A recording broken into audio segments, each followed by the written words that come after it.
L'important n'est pas ce qu'on a fait de toi, mais qu'est-ce que tu fais de ce qu'on a fait de toi. Christine Kelly vient de se définir en quelques mots, une résistante. Pour celle qui s'est battue avec détermination pour s'imposer dans les médias, la vie n'a jamais été tendre. Enfance stricte en Guadeloupe, parfois violente, Christine a toujours gravi pas à pas les épreuves, avec la tête haute et un sourire indéfectible. Rien ne m'est arrivé sur un plateau, mais rien. Journaliste, présentatrice, membre du CSA à l'époque, puis chroniqueuse avec Cyril Hanouna, Christine Kelly a toujours suivi son instinct. La présentatrice vedette de Face à l'info sur CNews n'a jamais trahi la petite fille qu'elle garde au fond d'elle, sensible et authentique. Les personnes qui me connaissent savent que je suis en combat permanent pour apprendre à m'aimer moi. La parole de Christine Kelly est rare. Elle se confie aujourd'hui dans Entre vous et moi, avec cœur, passion et émotion, et comme à son habitude, sans langue de bois. Pour cette nouvelle saison d'Entre vous et moi, Christine Kelly se livre en toute intimité. Et la vie, elle est d'autant plus forte qu'on a eu des blessures.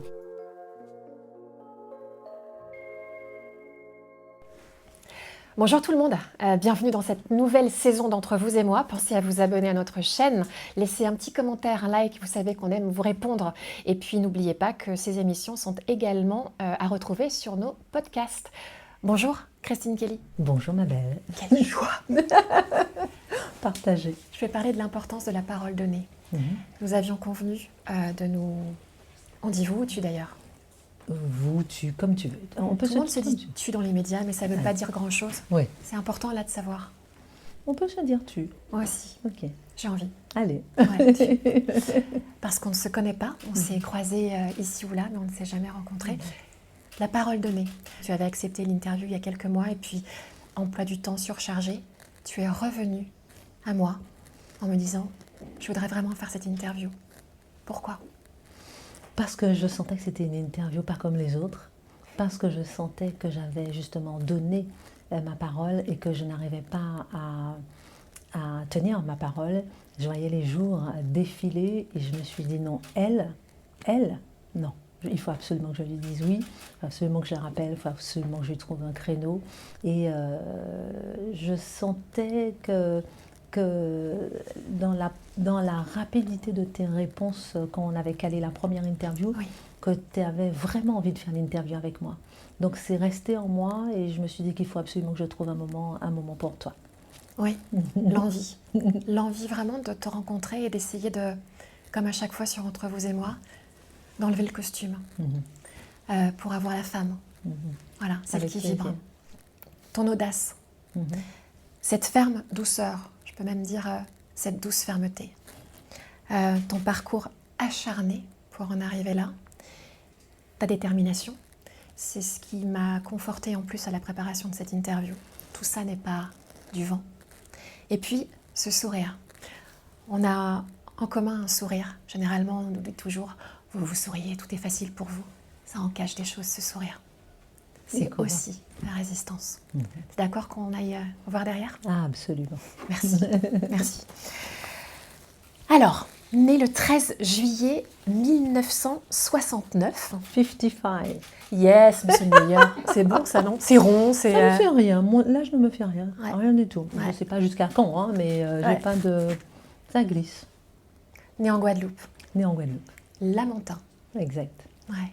Papa et maman enseignants en Guadeloupe. Ginette et Robert, non pas Kelly, mais Tigifon. Donc tu t'appelles Christine Tigifon au départ ? Au départ, quand je suis née, je m'appelle Kelly.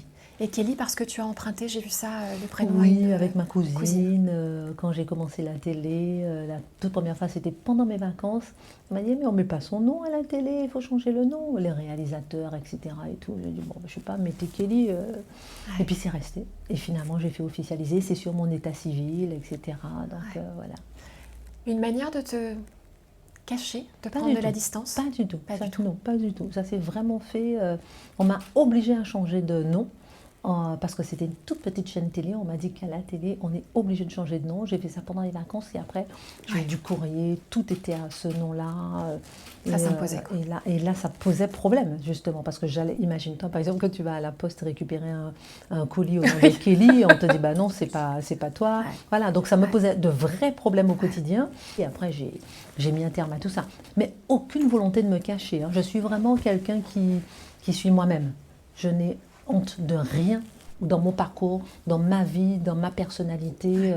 Je m'accepte comme je suis avec mes racines, avec mes forces, mes faiblesses, mes interrogations. Donc, mais aucune raison de me cacher. C'est vraiment par hasard comme ça que ça s'est fait. Quand je dis Tigifon, évidemment, on va revenir à l'enfance pour mieux te connaître et avancer avec toi. Ça résonne puisque c'est le nom de tes parents. Éducation stricte. Très. Sévère. T'en parles un peu?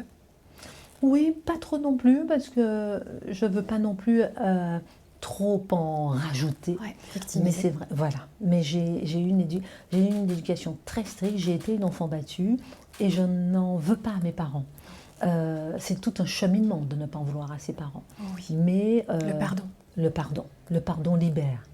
Et mes parents, on est 4 enfants, on se pose beaucoup de questions, de se dire, mais pourquoi moi? Pourquoi on m'ouvre mon courrier avant de me le donner? Pourquoi j'ai 20 ans, je ne peux pas sortir? Pourquoi, etc. Pourquoi toute ma vie, la moindre chose, j'avais 25 coups de fil électrique, etc. Et puis après, tu te dis que tes parents aussi ont été battus, que tes parents ne sont pas monstrueux, que ce qu'ils ont fait est monstrueux. C'est comme un enfant qui va te casser ton téléphone. Tu vas dire, attends, qu'est-ce que tu as fait? Mais tu ne vas pas détester l'enfant. Donc ça m'a fait mal ce que mes parents m'ont fait, mais je n'ai jamais cessé de les aimer. Jamais, jamais, jamais. Et de prendre ma vie telle qu'elle est, d'absorber ma vie telle qu'elle est, avec ses forces et ses faiblesses. Et jamais je ne regretterai l'éducation que mes parents m'ont donnée. Ils pensaient bien faire. Après, ils se sont rendus compte qu'ils avaient mal fait. Finalement, moi, je me suis dit que j'étais, comment dirais-je, la petite brebis galeuse. Finalement, ça m'a servi aussi de prendre la revanche dans la vie de la petite brebis galeuse, de pouvoir montrer en fait toute ma vie, non pas à mes parents, non pas aux autres, mais à soi-même, au plus profond de soi, dans son petit cœur qui bat, qui tu es réellement. Qu'est-ce que tu es capable de faire? Es-tu réellement la brebis galeuse? Et tu te compares uniquement et pendant toute ta vie à cette petite fille qui se demande si elle est la brebis galeuse. Donc ça marque ton parcours, ça marque ton destin, mais je me suis toujours libérée de la détestation de mes parents, de la détestation de mon parcours, et au contraire, j'ai toujours embrassé mon parcours à pleine main pour pouvoir avancer. Et la phrase qui me permettait de tenir, c'était « L'important n'est pas ce qu'on a fait de toi, mais qu'est-ce que tu fais de ce qu'on a fait de toi. » Tu as tes paquets, tu as ton package. Pas la peine de retourner vers le passé, essayer de tout changer. Avec ça, qu'est-ce que tu fais? Tu peux transformer ta vie, tu peux transformer la vie des autres, tu peux te baser sur ce qui était négatif pour le rendre 10 fois plus positif. Et c'est ce que j'ai décidé de faire de ma vie. C'est un choix d'être positionné en victime ou d'être positionné en résistant ou résistante. C'est un choix. Alors, je pense que peut-être qu'il y a des sensibilités de caractère qui font qu'on peut aller plus vers l'un ou l'autre. Mais moi, c'est un choix que j'ai voulu creuser, fouiller, délibérer. Et je pense que lorsqu'on a subi des humiliations dans sa vie, ou bien on en donne à son tour, on humilie à son tour, ou bien au contraire, on se bat contre toutes les humiliations. Et j'ai choisi la deuxième version, me battre contre toutes les humiliations. Et quand tu évoques tes parents, notamment ton papa qui était alcoolique, tu expliques aussi qu'il a fait la démarche lui aussi de se transformer et d'arrêter de boire. Exactement. À 45 ans. Exactement. La fête des pères, je lui ai envoyé un message, il m'a dit qu'il a eu les larmes aux yeux en lui disant que tu es le père exceptionnel que j'aurais toujours voulu avoir. Celui qui m'a montré qu'il est capable de prendre des décisions à tout âge. Et mon père, ça a été un parcours exceptionnel. Directeur d'école, oui, qui buvait un moment, et puis un jour, il s'est dit non, j'arrête. J'arrête pour mes enfants. Et ça, cette capacité, cette force de pouvoir se dire que je suis capable de prendre mon destin en main, ça, c'est mon père. Donc, vous voyez, il y a toujours la face sombre et puis la face lumineuse. Et j'ai choisi de voir chez mes parents la face lumineuse, et dans toute ma vie d'ailleurs. Il y avait de l'amour. Oui, il y avait de l'amour, qui n'était pas forcément dit, Ouais. voilà, mais il y avait de l'amour. Ouais. Et eux t'ont demandé pardon. Et eux m'ont demandé pardon. Ouais, et tu as accueilli ce pardon. Ah, exactement, exactement. Difficilement, mais j'ai accueilli. Ne pas être esclave de son passé, l'amour plus fort que tout, transformer les épreuves en force, c'est ton chemin et c'est ton destin. Exactement. Une femme de challenge. Peut-être. De résistante. Une femme libre en tout cas, qui avance vers cette liberté.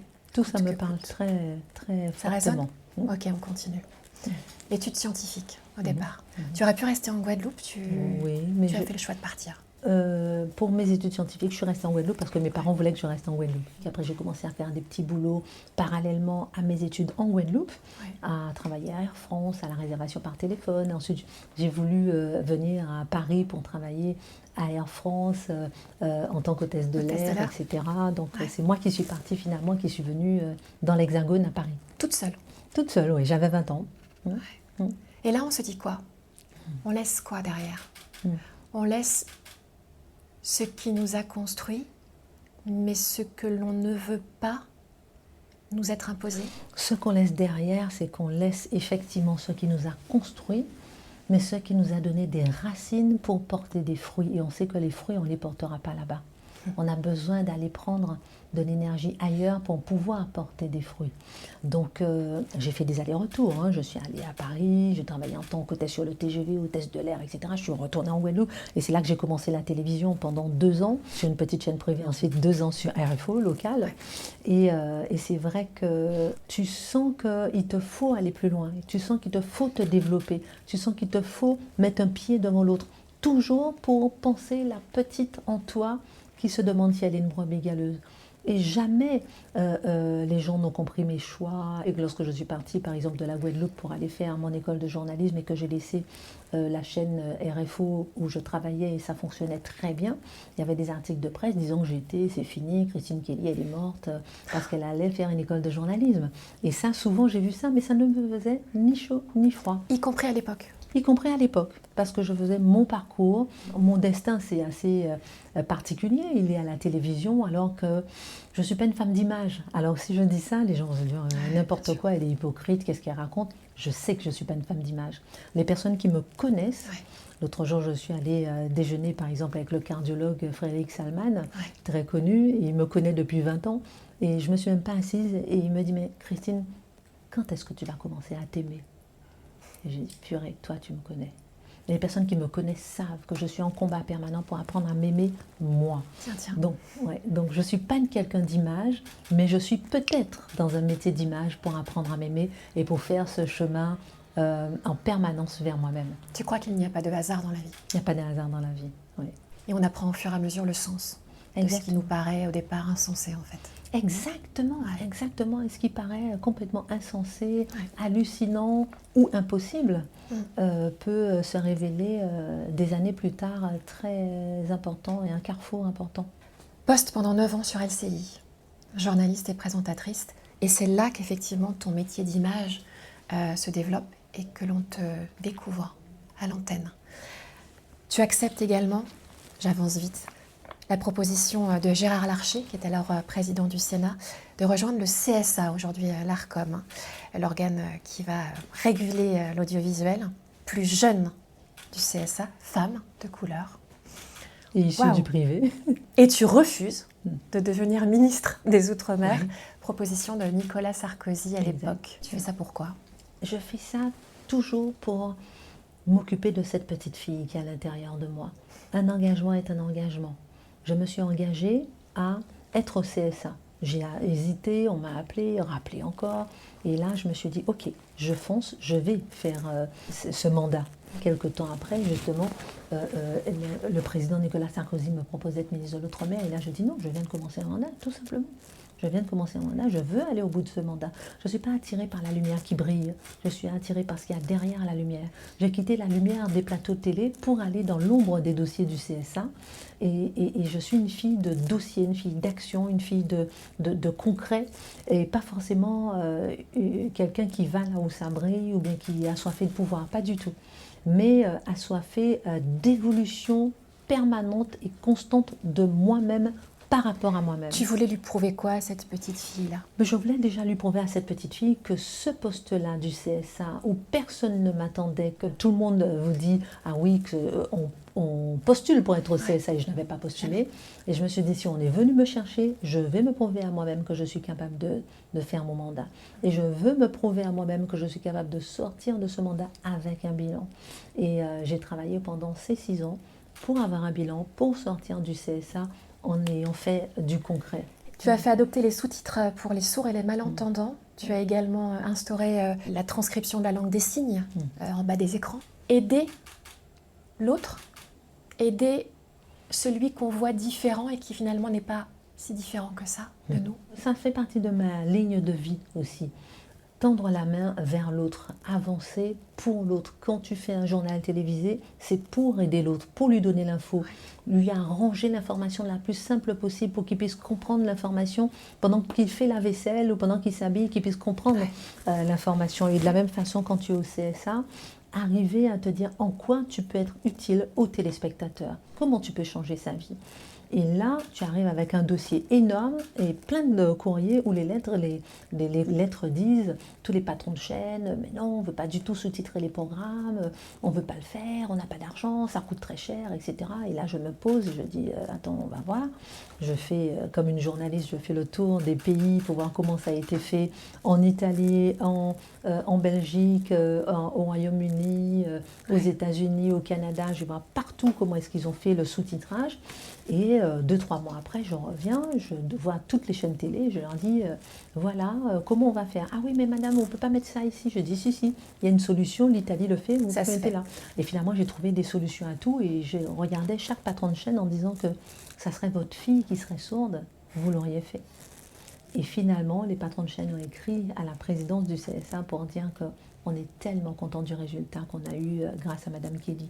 Et ça, c'était un revers de situation incroyable. Mais pourquoi? Tout simplement parce que j'ai écouté les patrons de chaîne qui disaient que c'était trop cher. J'ai trouvé des solutions. Je voulais surtout trouver une solution pour le téléspectateur. Les 6 millions de sourds et malentendants qui, dans une démocratie, n'avaient même pas accès à la télévision. Et je trouvais ça complètement anormal. Ne laisser personne sur le chemin aussi. Ne laisser personne sur le chemin. Ouais. Tu rejoins Cyril Hanouna. Là aussi, on ne t'attend pas là. Non. Tu quittes le CSA, tu deviens chroniqueuse dans son émission. Puis ensuite, tu lui demandes d'être parrain de ton association, Cas d'urgence, puisque tu t'occupes des mères seules qui élèvent leurs enfants. Pourquoi? Là encore, c'est cette petite fille-là qui a vu aussi sa famille peut-être bouleversée, avec une maman seule quelquefois qui devait s'occuper de vous 4. Oui, lorsque j'ai créé cette association pour aider les familles monoparentales, c'était lorsque j'étais au CSA, c'était le 19 avril 2010. Je trouvais que j'avais fait un pas dans la société et je me suis dit, je sens que j'avance professionnellement, mais il y en a plein qui n'avancent pas et je veux leur tenir la main et utiliser le fait d'avoir un poste à responsabilité pour mettre de la lumière sur leur ombre, pour mettre de la lumière sur leurs difficultés au quotidien. Donc utiliser mon poste du CSA pour les aider à grandir et valoriser leur parcours quotidien. Et j'ai créé l'unique fondation qui aide les hommes et les femmes, mais surtout les femmes parce que ce sont 85% qui élèvent un enfant en souffrance. Ce sont les premières victimes de la pauvreté, les premières victimes du surendettement, premières victimes de tous les maux de la société, ce sont ces familles et que c'est une bombe sociale à retardement si la société ne s'occupe pas de ces familles. Moi, je ne résiste pas à un enfant qui souffre. Je ne résiste pas à un enfant qui est... Exactement, ça résonne. Je ne peux pas voir un enfant souffrir. Dans la rue, n'importe où, c'est impossible. Ça remue quelque chose. Ah, ça remue quelque chose. Tu crois qu'on se reconnaît? Oui, peut-être. Oui, peut-être.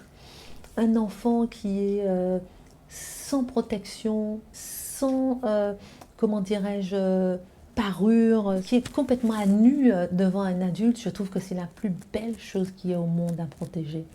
Donc une fondation Cas d'urgence sous l'égide de la Fondation de France.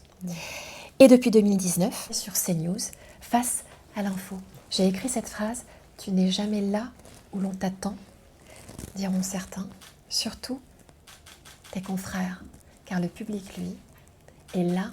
Comment tu réagis au quotidien, justement, en gardant cette ligne droite, ces valeurs, et peu importe si tu suis la mode, celle qu'il faut suivre et celle qui est criée un peu en exergue comme étant à la mode. J'ai effectivement, déjà, ne serait-ce que le passage avec Cyril Hanouna, là tout de suite, les gens qui vous regardent disent mais elle est complètement dingue, elle a fait du sérieux, elle va chez Cyril Hanouna. Et pour autant, j'ai adoré mon passage là-bas. J'étais complètement en harmonie avec moi-même parce que je savais que j'apportais quelque chose, une crédibilité, une expérience de la télévision. Une humanité. Une humanité, exactement. Et moi, ma personnalité à cette émission et aussi à l'émission Balance ton poste qu'il faisait. Et c'est vrai que je me suis toujours dit que ce ne sont pas les autres qui doivent faire mon parcours, mais c'est moi qui dois faire mon parcours, en fonction de ce que je ressens au plus profond de moi, en fonction de ce que je ressens dans mes tripes, ce qu'on appelle l'impétus, à partir du moment où tu es prêt à faire quelque chose et que rien ne peut t'arrêter. Tu es absolument sûr de toi que ça, je vais le faire, quoi qu'il advienne. Et cette émission Face à l'info, lorsqu'on me l'a proposée, je me suis dit waouh, je ne m'attendais pas du tout. Je veux dire, je suis bien, je suis à TPMP, tout va bien, balance ton poste, tout va bien, j'ai rien demandé, je suis très bien. Je n'avais pas demandé non plus le CSA. Et je me suis dit, peut-être que là, je commence à rentrer dans une autre partie de vie où je récolte ce que j'avais commencé à semer avant, où il fallait secouer tous les cocotiers pour avoir un petit CDD ou bien un petit poste. Et j'ai fait ça pendant plusieurs années, avant LCI et tout. Donc lorsque je suis arrivée pour présenter cette émission avec tous les vents contraires et avec Éric Zemmour, l'homme le plus détesté du moment en France, c'est sûr que là ça secoue et je me dis mais qui es-tu? Qu'est-ce que tu peux apporter? Pourquoi on vient te chercher? Et est-ce que tu es capable de faire cette émission? Je me suis dit je ne suis pas capable de faire cette émission. Qu'est-ce que je peux apporter? Ma personnalité, mon humilité, mon calme, qui je suis. Là, je suis peut-être la personne qu'il faut parce que je suis quelqu'un qui écoute et je suis quelqu'un qui ne juge pas. C'est-à-dire que tu peux être qui que tu sois devant moi, je vais toujours te respecter, toujours t'apprécier, toujours être correct avec toi, même si tu as des idées en phase avec moi ou à l'opposé de ce que je peux penser, mais je suis quelqu'un qui respecte l'autre et je suis une fervente défenseuse de la liberté d'expression, ce que j'avais notamment appris à embrasser au CSA lorsque je me suis occupée des temps de parole des politiques, que c'est important qu'on entende des voix différentes pour forger l'esprit de la population, l'esprit des Français et ensuite qu'ils peuvent choisir. Donc oui, ça a été violent, oui, ça a été difficile, mais au fond de moi, un calme incroyable en me disant c'est là que je dois être. Le 14 octobre 2019, ta première émission avec Éric Zemmour dont tu viens de parler, qui est donc chroniqueur dans ton émission. Et à partir de ce moment-là, ta vie ne sera plus jamais la même. J'allais dire, tu exerces ton métier de journaliste désormais au péril de ta vie, puisque tu es accompagné jour et nuit de garde du corps. Quand tu regardes la meute de ceux qui veulent te menacer, tu as reçu des menaces de mort très dures, il y a eu des procès, il y a eu des condamnations. Quand tu regardes cette meute crier au loup en disant « Christine Kelly nous a trahis, Christine Kelly est une femme noire, qu'est-ce qu'elle peut faire avec Éric Zemmour ?» Qu'est-ce que tu réponds à ces gens-là, surtout quand le public te suit? Alors, ce que je réponds, c'est ce que je réponds en moi-même. Et là vient toute l'éducation que mes parents m'ont donnée. Et l'éducation dure, mais une éducation où ma mère et mon père m'ont toujours dit que ne te fie pas à l'apparence. Ton apparence ne compte pas. Quand je marchais avec ma mère dans la rue, c'est très important ce que je te dis pour comprendre un peu aujourd'hui. Et c'est ce qui m'a permis d'avancer d'ailleurs, je pense. Lorsque je marchais avec ma mère dans la rue et on lui disait « Oh là là, qu'est-ce qu'elle est belle, votre fille !» Et maman se retournait vers moi et me dit « L'apparence ne compte pas. Qu'est-ce que tu as dans ton cœur? Est-ce que tu es une fille qui développe des qualités intérieures? Qu'est-ce que tu développes comme qualité intérieure?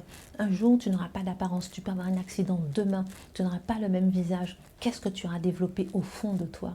Et toute ma vie, j'ai développé des qualités intérieures, intrinsèques et pas du tout d'apparence. Et toute ma vie, je me suis dit que je ne porte ma couleur de peau ni comme un fardeau, ni comme un drapeau. Donc au moment où on me dit « Ah oui, tiens, elle est à LCI parce qu'elle est noire », ça glisse parce que je ne suis pas du tout attachée à mon apparence. Lorsqu'on veut m'empêcher de travailler aussi par rapport à mon apparence, ça glisse. Je me dis, bon, peut-être qu'ils sont racistes ou j'en sais rien, mais bon, peu importe, je m'en fiche, je continue à avancer. C'est pas cette porte-là, ça sera une autre porte. Par contre, je suis une fille déterminée. C'est-à-dire que je ne lâche rien. Si je veux être journaliste, je serai journaliste à mon rythme, mais je vais y arriver. Donc de la même façon, quand je suis arrivée face à Éric Zemmour, et on m'a renvoyé justement à ma couleur de peau en se disant, mais qu'est-ce qu'une femme noire, c'est avec Éric Zemmour? Je n'ai pas compris, je veux dire, pourquoi est-ce qu'il voit une femme noire alors que je suis journaliste? Et pour autant, j'adore mon identité, je sais qui je suis née, je le dis tout le temps, en caricaturant entre deux cocotiers en Guadeloupe, et d'ailleurs c'est là où je vais reprendre mes ressources et me ressourcer régulièrement, mais je suis une journaliste. Je ne suis pas une journaliste noire, ce qu'on veut me renvoyer à chaque fois.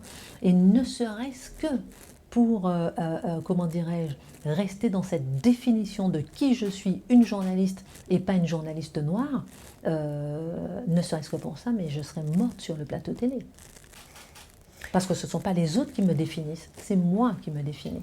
Et à partir de ce moment-là, je me bats pour la liberté d'expression, je me bats pour mes valeurs, je me bats pour qui je suis. Je vais apprendre à ma fille la détermination, la résistance. Et rien ne se fait aujourd'hui dans la vie sans souffrance, sans détermination, sans résistance, sans témérité. La liberté d'expression que tu soulignes justement, toi qui es passé par le CSA Arcom aujourd'hui, la question se pose, c'est est-ce que des personnes sont interdites sur un plateau? Est-ce que la parole de certains vaut plus que la parole de l'autre? Comment toi tu te positionnes aujourd'hui par rapport à cette liberté d'expression? Par rapport à cette liberté d'expression, la définition, c'est que tout le monde a le droit de parler à partir du moment où on reste dans le contour de la loi, c'est-à-dire pas de racisme, pas d'incitation à la haine, pas de mensonge, etc., pas de diffamation, etc. Et à partir de ce moment-là, là, tu as une grande liberté d'expression, mais il faut accepter d'être choqué par ce que quelqu'un peut te dire, il faut accepter toi aussi de choquer. Et aujourd'hui, cette liberté d'expression, elle est complètement rongée parce qu'on va parler, on va définir une incitation à la haine, quelque chose qui ne l'est pas. On va définir de la diffamation, quelque chose qui ne l'est pas. On va dire que c'est la liberté d'expression lorsque parfois ce sont des injures et des insultes. Et la liberté d'expression, elle est complètement déformée à l'image de toute la société d'ailleurs, à l'image de toutes les valeurs de la société qui sont complètement inversées aujourd'hui.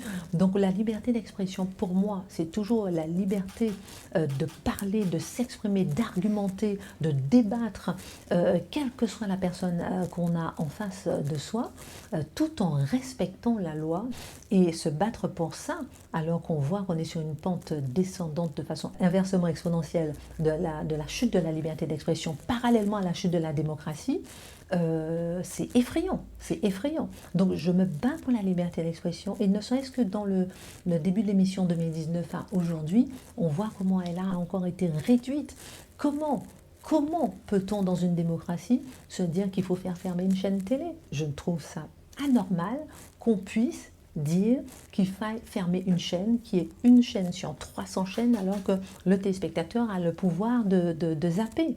Et de la même façon, je peux choquer en vous disant ça, mais comment on peut rejeter un parti comme LFI ou le Rassemblement national alors que ce sont des partis normaux, entendons-nous bien, ils ont des particularités démocratiques. Mais ce sont des partis démocratiques qui ont été élus, qui n'ont pas été interdits, n'ont pas été dissous, et ensuite on vient faire barrage. Moi, ça me pose un problème au niveau de la démocratie. Ça ne veut pas dire que je suis d'accord avec les idées, évidemment, mais il faut qu'il y ait des idées différentes, qu'on puisse les respecter, qu'on puisse les écouter, et que chacun puisse se faire son avis, et pour dire, tiens, moi, tiens, là, le RN, il me parle, tiens, LFI me parle, ou bien, tiens, ni l'un ni l'autre ne me parle, mais pas en les ostracisant et pas en décidant à la place des gens. Et ce que j'aime avec Face à l'info, c'était ça, c'est-à-dire qu'on a décidé de mettre le curseur entre les mains du téléspectateur, et pas en amont, et dire, attends, ça, on ne va pas en parler, ça, on ne va pas en parler. Non, on vous dit tout. On va peut-être vous choquer, on va peut-être vous blesser, à vous de décider.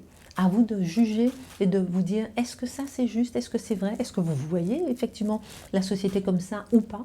Est-ce que vous voyez par exemple que la société française est en train d'être réduite et écrasée en étau par un certain wokisme, etc. Par la pensée unique. Par la pensée unique, par une certaine écriture inclusive? Oui ou non? On vous dit ça. Qu'est-ce que vous en pensez? C'est vrai, c'est faux? À vous de voir, à vous de juger. Alors qu'il y en a qui ne vont pas critiquer par exemple l'écriture inclusive. Chacun est libre libre de faire, mais on voit qu'on est dans une démocratie qui perd sa liberté d'expression et qui perd sa notion même de la démocratie, et où tout est inversé. Le bien et le mal et le bien. Et manque d'arguments, manque d'écoute de l'autre, manque d'acceptation d'être choqué par l'autre, on finit par des invectives, on finit par des insultes, on finit par des injures. Que t'inspire justement la progression de l'audience de CNews?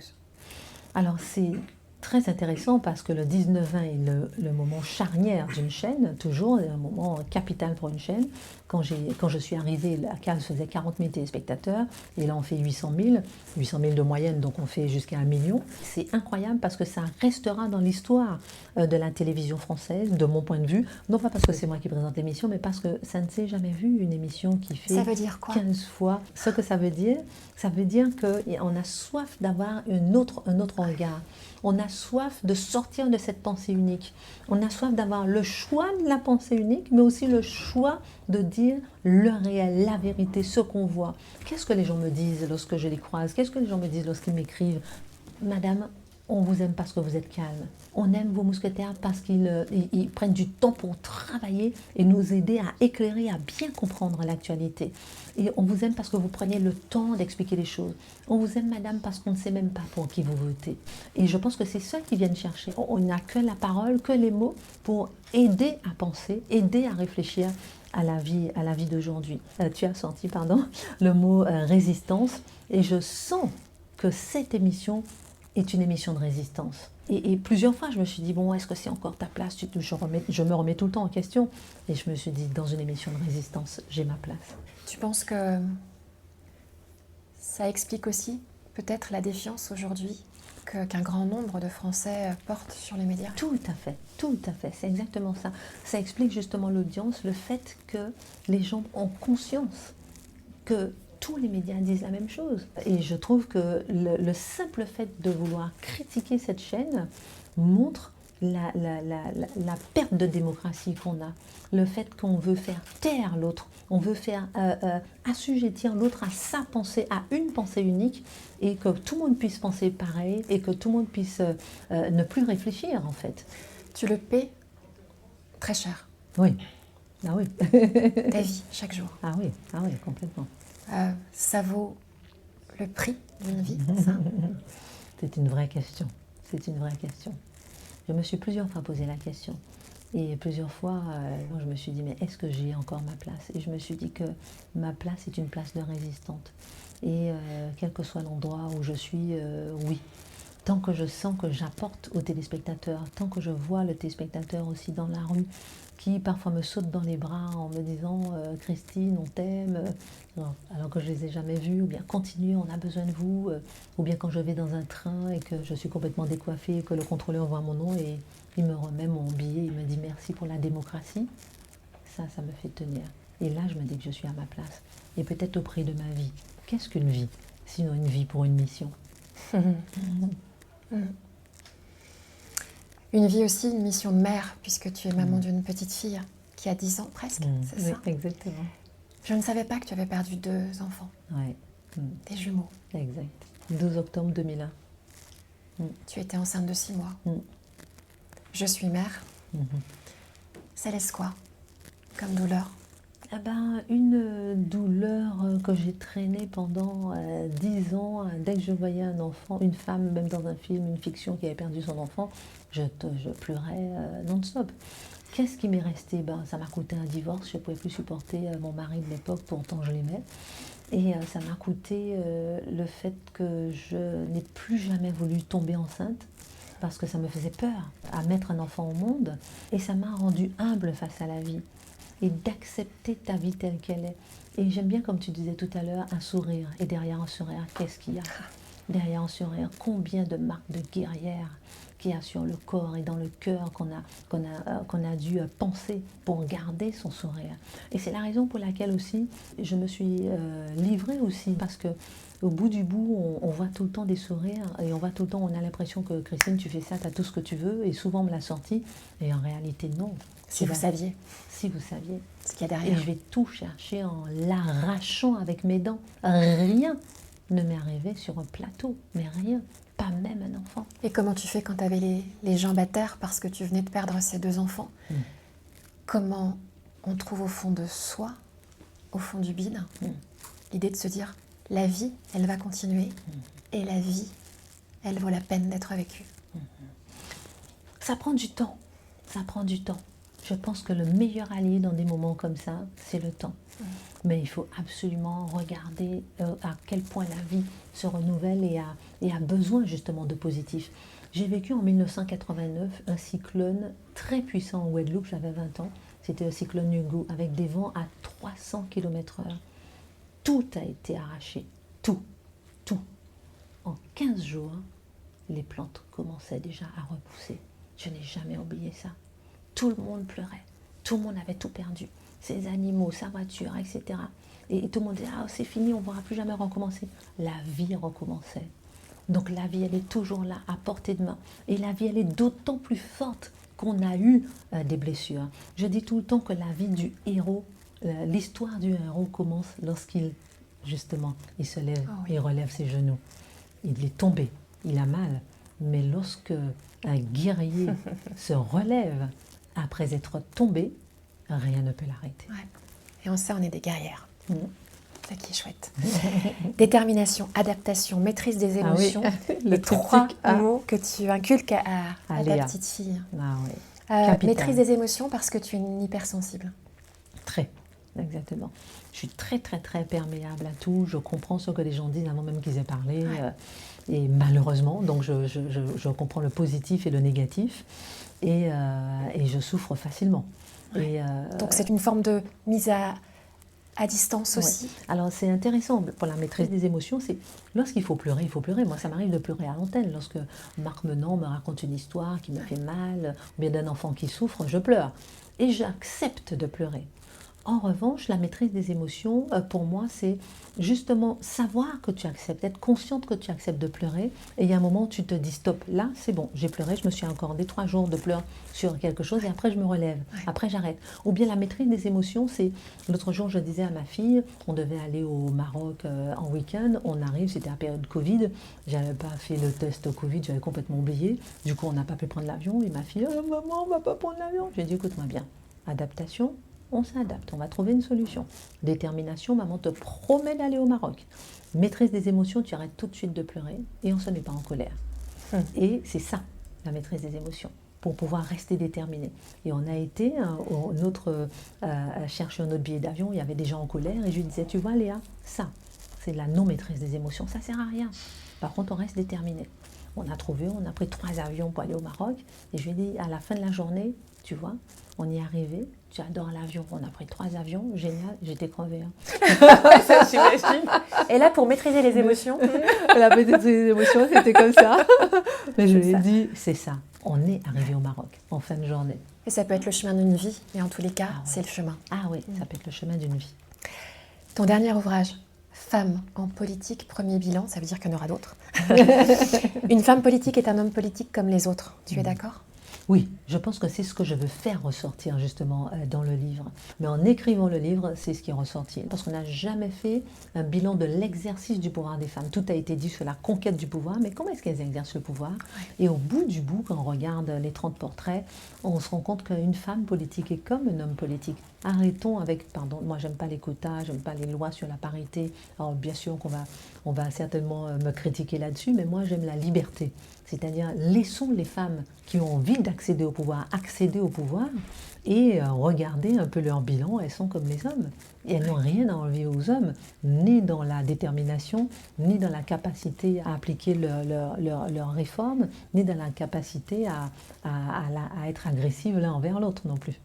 Les 4 femmes en couverture que tu as choisies, Christine Taubira, Marine Le Pen, Rachida Dati et Anne Hidalgo, on voit qu'il y a un éventail politique intéressant. Exactement. Laquelle de ces 4 femmes, on oublie tout à fait le bord politique, te paraît être la plus résistante ? La plus résistante, Rachida Dati. Ouais, Rachida Dati. s'en prendre plein la gueule, mais continuer. Ouais, exactement. Elle a un mental et s'en prendre spécial. aussi plein la gueule comme un homme s'en prend aussi plein la gueule, en fait. Exactement. Et pas l'excuser parce que c'est une femme. Exactement. J'aime cette répartie, cette force, ce courage, et de se dire, mais attends, reste à ta place, et de montrer que moi aussi j'ai des muscles de femme, et moi aussi j'ai des muscles, moi aussi j'ai de la répartie, j'ai peur de rien. J'ai l'impression que c'est quelqu'un qui ne... Alors, je ne la connais pas plus que ça, hein, mais j'ai l'impression que c'est quelqu'un qui ne se cache pas, c'est quelqu'un qui est complètement à nu, qui assume complètement, mais qui a fait des réformes, et c'est ça, surtout qui m'intéresse, par exemple, chez cette personnalité, c'est qu'elle a fait des réformes exceptionnelles que personne n'attendait. La réforme des peines planchées, qui a été supprimée après par François Hollande, lorsqu'elle était garde des Sceaux, et qui était des réformes assez exceptionnelles. Et pour autant, oui, elle s'habillait, se maquillait, très féminine, etc. Et je trouve qu'elle a l'air d'où elle vient, son parcours, où elle est arrivée, et sa détermination jusqu'à aujourd'hui. Parce que sous Nicolas Sarkozy, par exemple, quand il y a eu des Ramayad, il y a eu Fadela Amara, etc., qui reste aujourd'hui Rachida Dati. Donc c'est intéressant de voir que peut-être que c'est elle, de ces femmes qui sont résistantes. Alors ça ne veut pas dire que les autres ne le sont pas. Hein. Bien sûr, non. La plus résistante. La plus résistante. La femme dans l'histoire qui t'inspire. Oprah Winfrey. Oprah Winfrey. Tu sais qu'on adorerait la voir là aussi. Ah oui. Moi aussi. Ah oui. J'adore cette nana. Ah oui, c'est une femme exceptionnelle. C'est une femme qui a une enfance très difficile, des parents élevés dans la violence, frappés, etc., violés plusieurs fois, à 14 ans enceinte d'une personne qui l'a violée. Finalement, le bébé meurt et finalement, elle se bat toute sa vie pour avancer. Et quand on voit d'où elle vient et qui elle est devenue, ce qu'elle en a fait. Et ce qu'elle en a fait. Exactement. Pour reprendre ta phrase. Exactement. Et c'est là où on se dit que jamais baisser les bras devant la vie. L'instant T n'est pas la vie. L'instant T n'est pas l'avenir. Et c'est à nous de construire l'avenir et de décider qu'on ne va pas se laisser enfermer dans un passé ou dans un présent.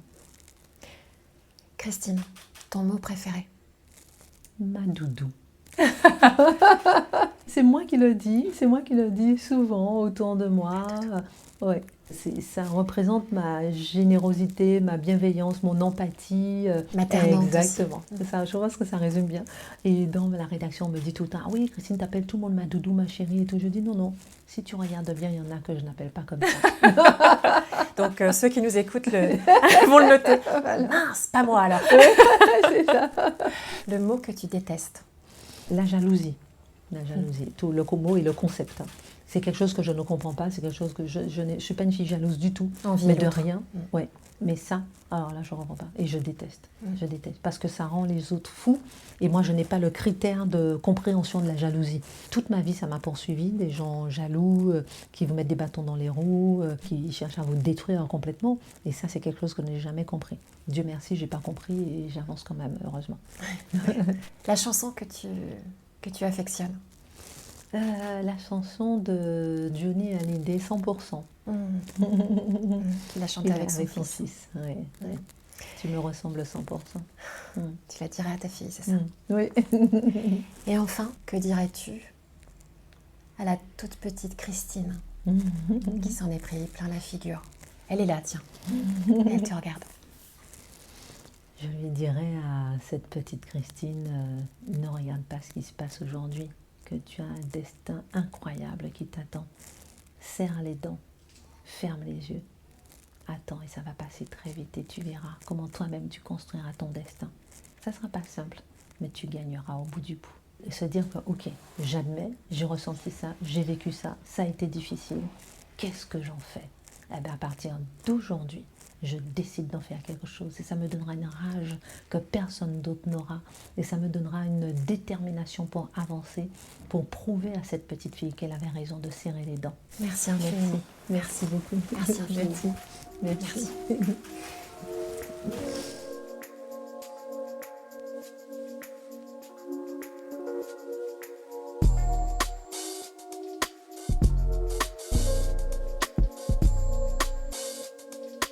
Venez découvrir toutes nos interviews en vous abonnant à notre chaîne et vous pouvez également nous suivre sur le podcast d'Entre vous et moi, disponible sur vos plateformes préférées.